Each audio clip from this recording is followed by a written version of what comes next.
ये लड़की बहुत खूबसूरत है उस्ताद।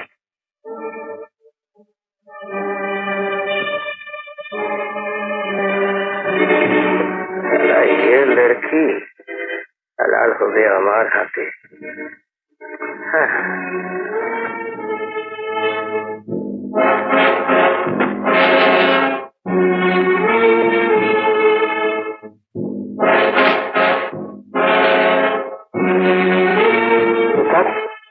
कुछ गड़बड़ मालूम হচ্ছে?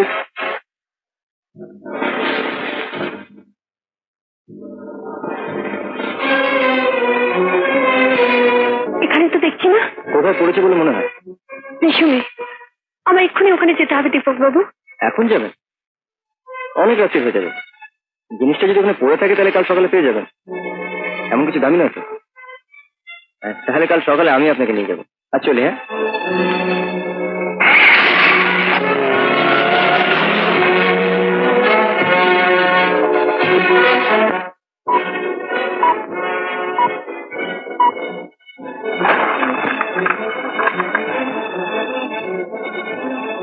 হ্যাঁ, নমস্কার। হ্যালো,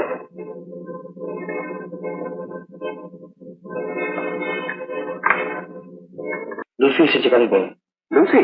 হ্যাঁ, বাজারে রেক্স হোটেল উঠেছে। পাশের জঙ্গলে রাত 8টা চলে এসো। রাতটা কতটা হবে বলে মনে হয়? কাল না হলে পরশু। সেটা আজ রাতেই ছোটে ফেলবো। কিন্তু ওদিকে একটা গড়বড় হচ্ছে বলে মনে হয়। কোথায়?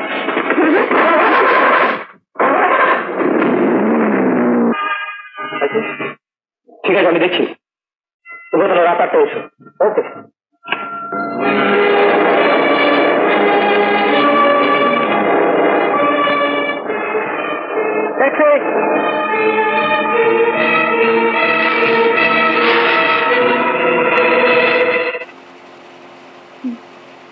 বলুন, কি কষ্ট হচ্ছে? আর 2 দিন নেই বলেছি, 7 দিন বাদেই ফিরবি। ওকে বুকে না ঝুড়ে আমি কিছুতেই বলব না, কিছুতেই না। আচ্ছা মিসেস রায়চৌধুরী, কিছু মনে করবেন, ও তো আপনার নিজের মেয়ে না। আপনি কি করে জানলেন? ডাক্তার, আপনার যে সন্তান ধারণের ক্ষমতা নেই তা আপনার চিকিৎসা করতে গিয়ে জানতে পারি। কিন্তু বিশ্বাস করুন, মেয়েটিকে পাওয়ার পর থেকে আমার কোনো দুঃখ নেই। জানি না আমার নিজের মেয়ে হলেও আমার এত সত্যি কিনা।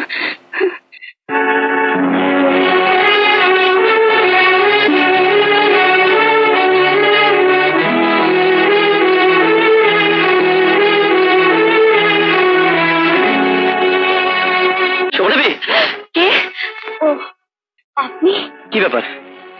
আপনি এত দূর ছুটে এসেছেন? এখানে একটা জিনিস ফেলে গেছি। কি জিনিস? আমার গলার হারটা। ওই তো রয়েছে। না না, এটা নয়, আরেকটা।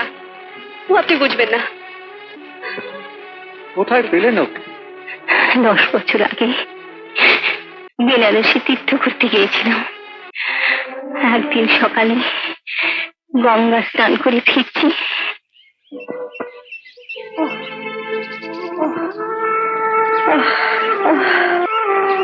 ও কোন বাড়ি মেয়ে গো? ওই দিকে বাইকে পড়তে দেখছো না, মরে যাবে তাই ফেলে রেখে গেছে।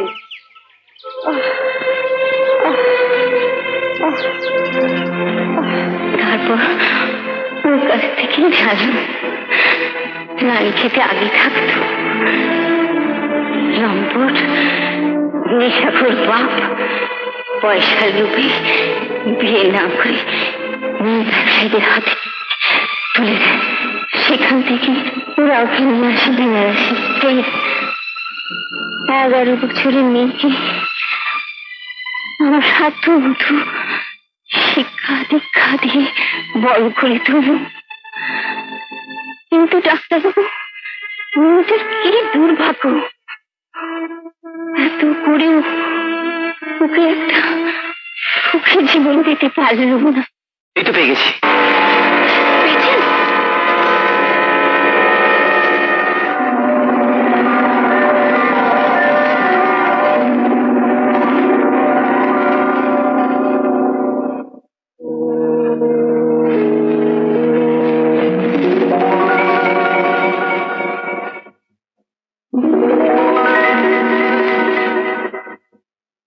কি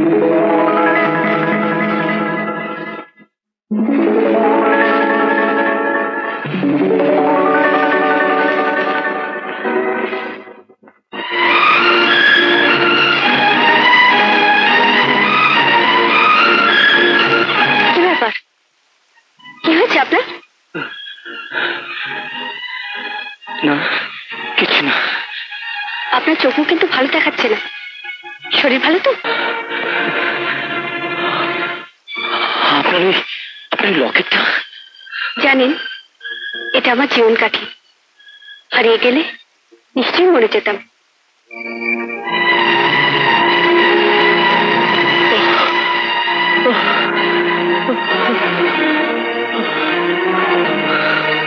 কি হলো তাপস বাবু?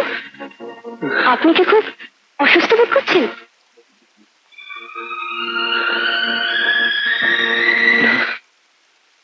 না, চলুন।